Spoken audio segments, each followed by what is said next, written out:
অবিশ্বাস্য হইলেও এটাই সত্যি যে বাঁদর হ্যালো মোবাইল নিয়ে যাবেন hello hello baby how are you WhatsApp man oh my god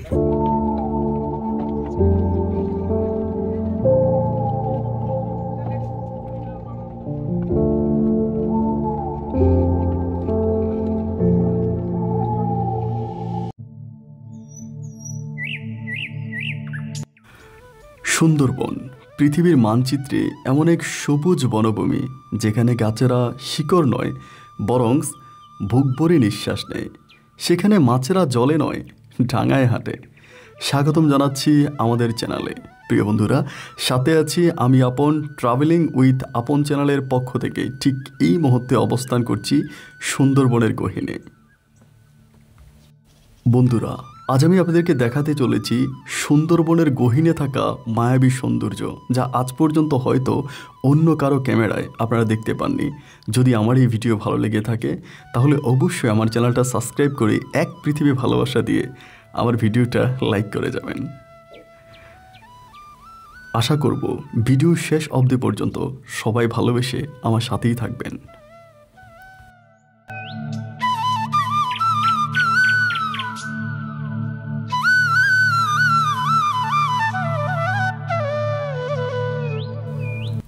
অনেকেই হয়তো ভেবে থাকে এই বন এত সুন্দর বলেই এর নামকরণ করা হয়েছে সুন্দরবন, কিন্তু তথ্যটি একেবারে সত্য নয়। এই বিশাল অরণ্যের প্রধান এবং সবচেয়ে গুরুত্বপূর্ণ গাছের নাম হলো সুন্দরী। এই সুন্দরী গাছ থেকেই সুন্দরবনের উৎপত্তি। এই সুন্দরী গাছ থেকেই এই বনের নাম রাখা হয়েছে সুন্দরবন। এটি পৃথিবীর বৃহত্তম ম্যানগ্রোভ অরণ্য। নোনা জলের এই বনটি বঙ্গোপসাগরের কোল ঘেঁষে প্রতিদিন জোয়ার বাটার সঙ্গে যুদ্ধ করে বেঁচে থাকে।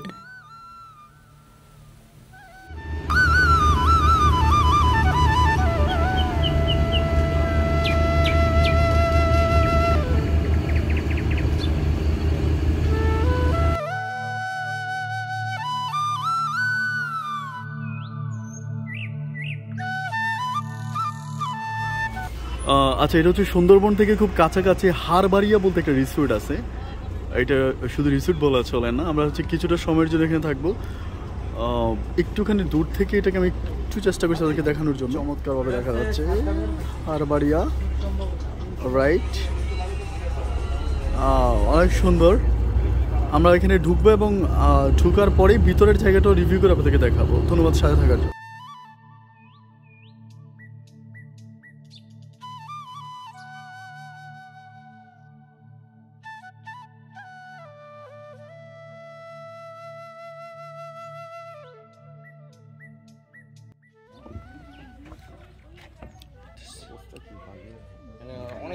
আচ্ছা, এখানে অনেক বাঘের পায়ের চাপ আমরা দেখতে পাচ্ছি এবং সেটাই।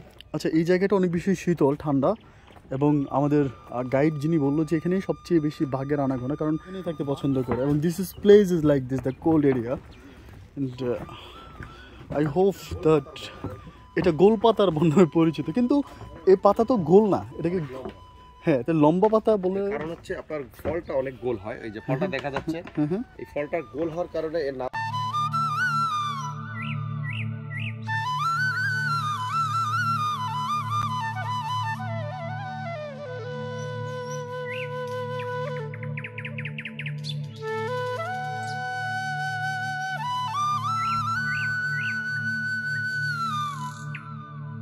আমরা সর্বশেষ হচ্ছে খুব বড় একটা ব্রিজ পার হলাম এবং যে ব্রিজ কোনো যানবাহন ব্যবহার করিনি, আমরা নিজেরা পা দিয়ে হেঁটেছিলাম। আপনারা আমাদের সাথে ছিলেন এতক্ষণ পর্যন্ত। অ্যান্ড আমার কাছে ভীষণ ভালো লেগেছে। যারা এই প্লেসে আসবেন বরাবর মতো বলে রাখি যে একটু সাবধানতা অবলম্বন করবেন, কারণ আমরা অনেকগুলো বাঘের পায়ের চাপ দেখেছি। অলমোস্ট এখানে বাঘ আছে, সো ভেরি বি কেয়ারফুল। এবং মনোরম দৃশ্য হচ্ছে আপনার কাছের বা পাশের। এবং আচ্ছা, বাঘ পানি খাওয়ার জন্য এখানে আসছে। জি জি। আচ্ছা, লবণাক্ত পানি যেমনি আপনি খান না, ঠিক তেমনি বাঘেরাও খেতে পছন্দ করে না। এই জন্য আমরা আরেকটা ব্রিজ দেখতে পাচ্ছি এবং এই ব্রিজ দিয়ে ছোট্ট একটা গড়ে যাওয়া যায়। আমার লাইফ স্টোরি কন্টেন্টে অনেকে বলে যে আপন ভাই কিছু রোমান্টিক কথাবার্তা বলে, ছোট্ট ঘর ছোট্ট দরজা এমন কথাবার্তা।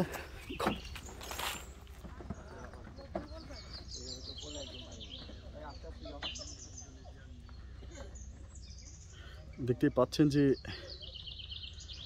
একসাথে অনেকগুলো মানুষ ঘুরে বেড়াচ্ছেন। তিনি হচ্ছেন আচ্ছা বীর শ্রেষ্ঠ সিপাহী মোহাম্মদ কি মুস্তফা কামাল স্মরণে এটা বানানো হয়েছিল পানির জলের জন্য, এবং পুকুর হারবাড়িয়া, এটা চাঁদপাই রেলওয়ের পাশে, সুন্দরবন বিভাগে, খুলনা। মিঠা পানির জন্যই মূলত এটা ওরা কৃত্রিমভাবে তৈরি করেছে, এটা প্রাকৃতিক নয়। এবং এখানে হচ্ছে আপনার নোটিশ বোর্ড দেখতে পাচ্ছেন, যেখানে সমস্ত কিছু আপনার নোটিস করতে পারেন। ভেদ করে হচ্ছে দেন ভিতরে যেতে হবে, এই গাছটা ভেদ করে আপনাকে ভিতরে যেতে হবে। আমাদের ফরেনিয়ার আছে এখানে, তিনি মেবি কিছু একটা দেখতে পাইছে।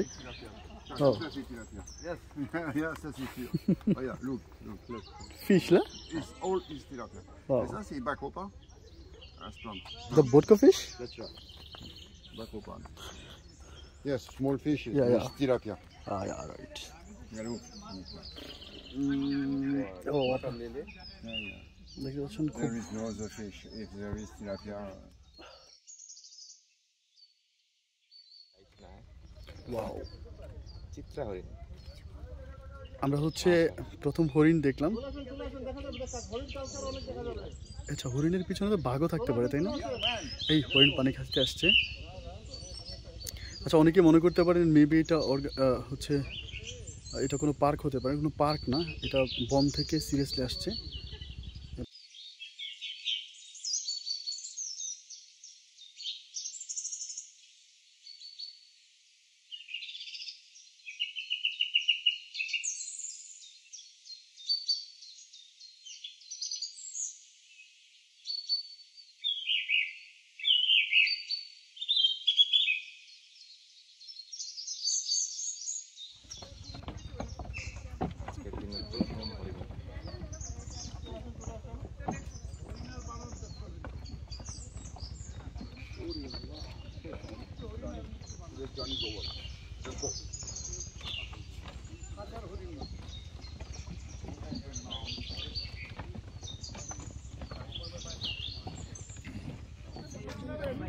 অবিশ্বাস্য হইলেও এটাই সত্যি যে বাঁদর, হ্যালো, মোবাইল নিয়ে যাবেন, hello hello baby, how are you, WhatsApp man, oh my god,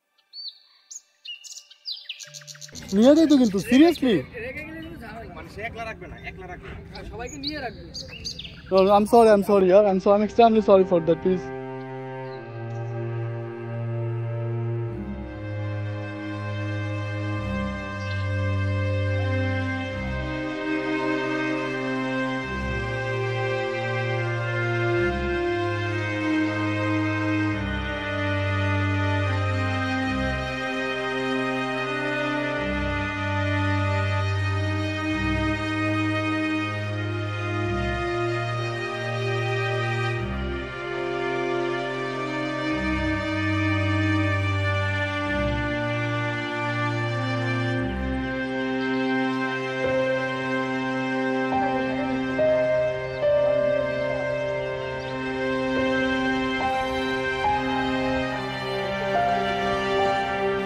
নিয়ে যাও,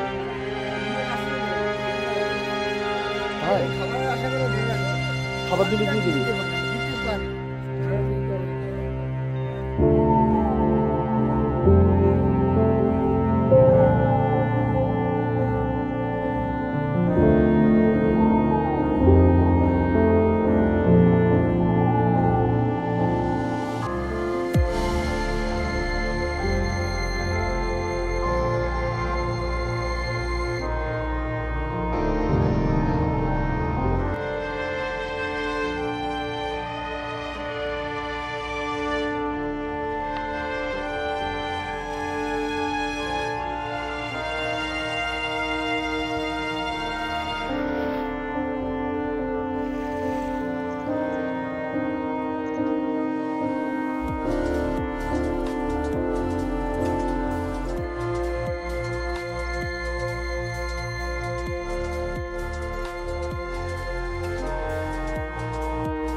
পাবে যখন বানর থাকে, বানর পাতা ফেলে দেয়, ওই খায় সব জায়গায়।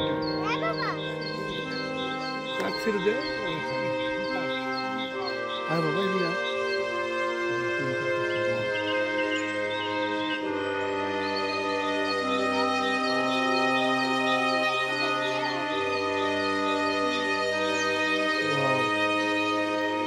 দেখছো ও কি পোজ দিছে? কি রে কি রে বেটা?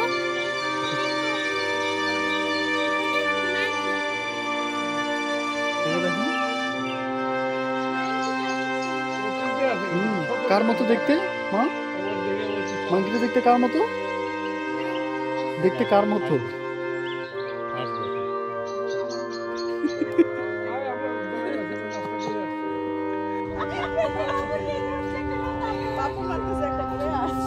নড়লে থাকো।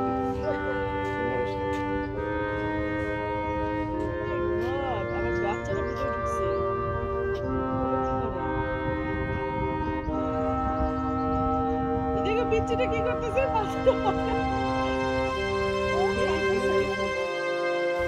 এইটা খুবই মনোমুগ্ধকর একটা দৃশ্য। আপনার চোখের সামনে হরিণ দৌড়ে এসে গাছের পাতা খাচ্ছে, যেগুলো কোনো বন্দিতে নাই, চাইলেই বনের গহীনে চলে যেতে পারে। এখানকার গাইডের মাধ্যমে শুনেছিলাম মাঝে মাঝে দর্শনার্থীরা যখন এখানে আসে তখন হরিণরা এমনিতেই বন থেকে বেরিয়ে আসে, আর দর্শনার্থীরা ভালোবেসে, পর্যটকেরা ভালোবেসে গাছের ঢাল ভেঙে দেয়, আর সে গাছের ঢালের পাতা খেয়ে হরিণরা অনেক সাজসজ্জ বোধ করে। এখানে বানর মামাও ছিল, কিন্তু একটা বিষয় কি আমি সিরিয়াসলি অবাক হয়ে গেলাম এখানে শুনে, যেটা আমি আগেও নিচে জানতাম না। এই পৃথিবীতে হরিণের সবচেয়ে কাছের বন্ধু নাকি বানর, আর বানরের সবচেয়ে কাছের বন্ধুই হরিণ। বানর গাছে উঠে ঢাল ভেঙে তার ভালোবাসার মানুষ হরিণের খাদ্যের জোগাড় করে, আর সেই হরিণ মামাও বাঁদরকে কাঁধে নিয়ে পুরো জঙ্গল দৌড়িয়ে ঘুরে বেড়ায়। তাই তাদের পারস্পরিক প্রেমের গল্প আমরা আমাদের গাইডের মাধ্যমে শুনতে পেয়েছিলাম। এবং এখানে অলমোস্ট হচ্ছে 4টা চলে আসছে, যদিও সবার নজর হরিণের দিকে, কিন্তু বাঁদরের নজর আমাদের দিকে। কয়েকশো আসবে যদি সকালে থাকে। দুঃখজনক ব্যাপার।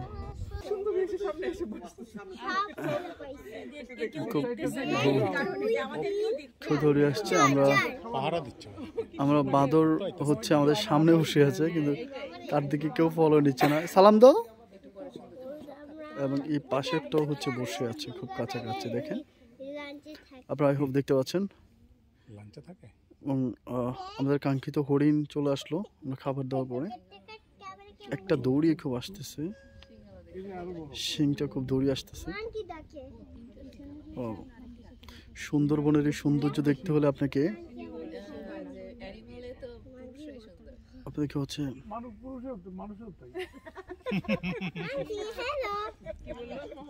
ও খুবই এক্সাইটেড। হাই বলো, একটু হাই বলো। হ্যালো মা, মা আমাকে বলো দেখি যে তোমাকে কত মানুষ দেখছে। হ্যালো, অসম্ভব সুন্দর। আমি আপনাদেরকে দেখাচ্ছি, এর পিছনেও কিন্তু আমরা অনেক হরিণ দেখতে পাচ্ছি। পিছনে দেখতে পাচ্ছেন, পিছনে অনেক হরিণ একসাথে আছে।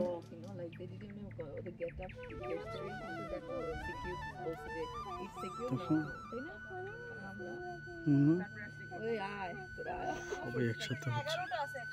ওমা উনি কাউন্ট করে ফেলছে, মাশাআল্লাহ। হ্যাঁ, আচ্ছা উনি 11টা হরিণ একসাথে, আপা 11টা হরিণকে কাউন্ট করে ফেলছে।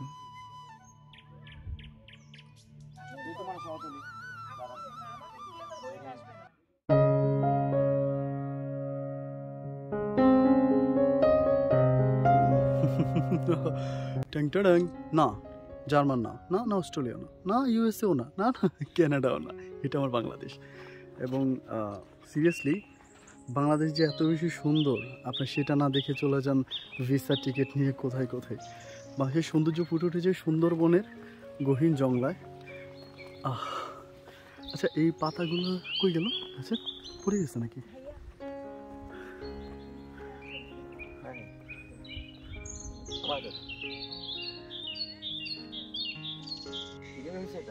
সিডল হয়েছিল।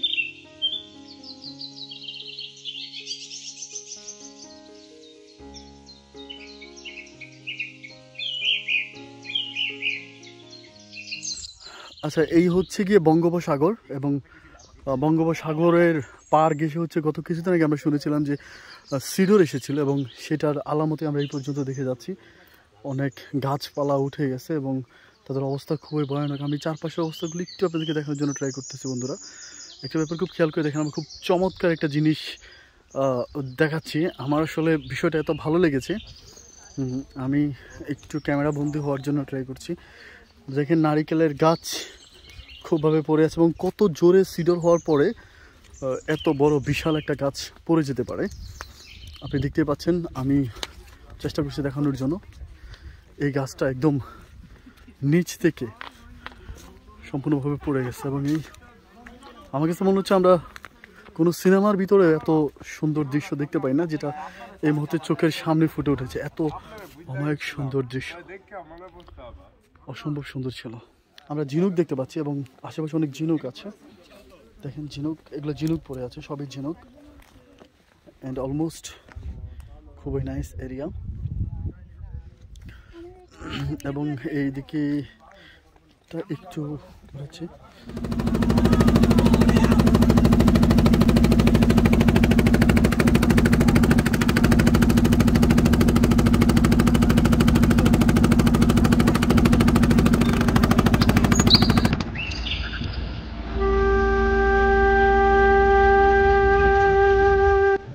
সুন্দরবনের মায়াবী সৌন্দর্য উপভোগ করতে করতে এবার আমাদের ঘরে ফেরার পালা। বিদায় বেলায় এমন কিছু কথা বলে যাই, জীবনের শেষ পাতায় স্মৃতির আঙিনায় কথাগুলো লিখে রাখবেন। চারপাশের কোলাহল যেন ধীরে ধীরে স্তব্ধ হয়ে যাচ্ছে, আর প্রকৃতি যেন তার দিনের শেষ গানটুকুন গাইছে। এই নীরবতা আমাদেরকে এক নতুন প্রশ্ন করে, আমরা ছুটে বেড়াই কিসের খোঁজে? এই বিশাল প্রকৃতির সামনে আমাদের সব উদ্বেগ, সব ব্যস্ততা, সব ক্লান্ততা যেন কত তুচ্ছ মনে হয়, অথচ এই ক্ষুদ্রতার মধ্যেই লুকিয়ে আছে জীবনের সবথেকে বেশি অনুভূতি। তাকিয়ে দেখুন, এই সুন্দরবন প্রতিদিন লড়ে যায়, কখনো জোয়ারের সাথে, কখনো বাটার সাথে। নোনা জল সব কিছু কেড়ে নিয়ে যায়, তবুও শ্বাসমূলগুলো মাথা উঁচু করে বেঁচে আছে। এ যেন মানুষের জীবনেরই এক নীরব প্রতিচ্ছবি। জীবন মানেই তো টিকে থাকার যুদ্ধ। হাজারো আঘাত, ব্যর্থতা আর কষ্টের ঢেউ আছড়ে পড়ে, কিন্তু আমরা হার মানি না।